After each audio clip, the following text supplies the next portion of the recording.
వివరాలు కాన్ఫ్లిక్ట్ చేస్తాను.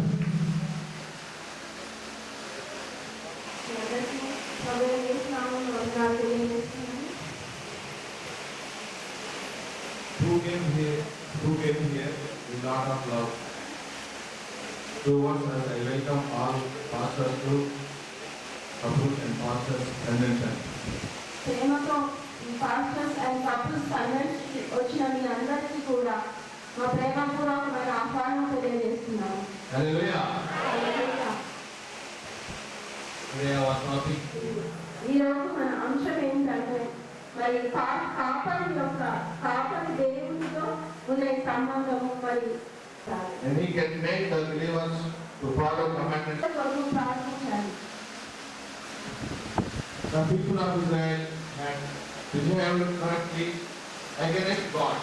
మరి అనేక మార్లు ఇశ్రాయేలు దేవునికి విరోధముగా మరి దుర్మార్గముగా ప్రవర్తించారు. Psalms 78 chapter 48 word.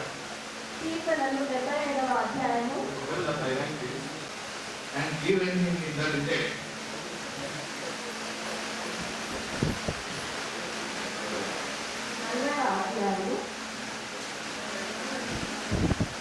Given him the reject and they experienced a war against him by throwing the most of the violence. అరణ్యంలో వారు ఆయన మీద ఎన్ని మాటలో తిరగబడి ఎడారులందు ఆయన ఎన్ని మాటలో దుఃఖపెట్టింది. మాటి మాటికి వారు దేవునికి క్రోధించింది. Marvelous things he did in the sight of their father in the land of Egypt in the field of Zion. అయినను వారు ఆయన విరోధంగా ఇతరులు పాపము చేసి In the daytime he led them with a sword and all the night with a light of fire.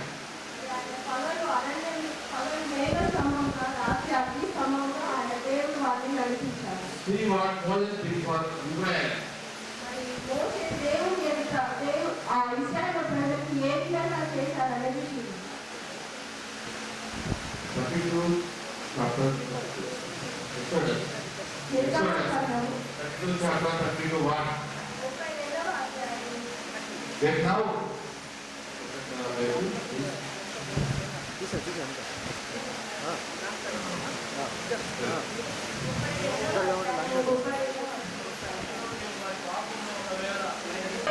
భయభక్తులు కలిగిన జీవితం జీవించేవాడే ఉండాలి. మరి అతను దేవునితో అనుసంధానమై ఉండాలి.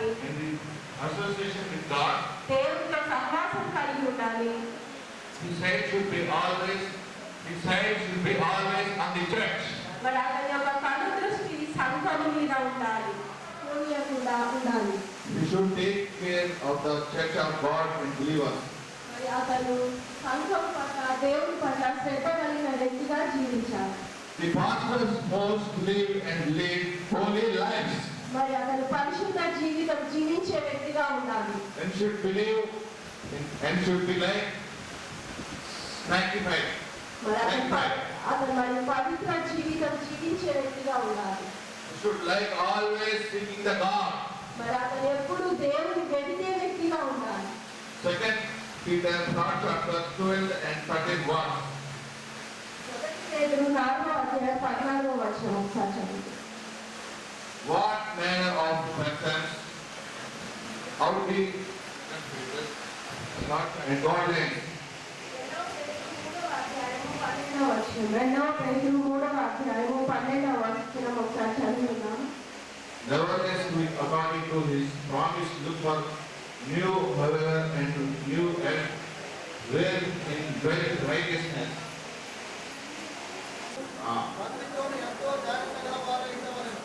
Hallelujah. Hallelujah. And the fifth word, be able to bear. పరిస్థితిలో గుండా వెళ్ళినప్పటికీ కూడా దేవుని మీద ఆధారపడుతూ ఇతరులకు మరి కనిపించే విధంగా కాకుండా దేవునికి మాత్రమే లోబడి ఉండాలి. We should not expose. మరి వేరే వాళ్ళకి మనం కష్టతరమైన పరిస్థితులు వేరే వాళ్ళకి తెలియజేయకుండా దేవునికి మాత్రమే తెలియజేస్తూ ప్రార్థనా పూర్వకంగా Not expose to others. మరి వేరే వాళ్ళకి మనం ఎక్స్పోజ్ కాకూడదు. Keep praying always in hope in God. 13:14. మరి మొదటి పేతురు 4వ అధ్యాయం 14వ వచనంలో rejoice in as much as ye are partakers of Christ's suffering, that when his glory shall be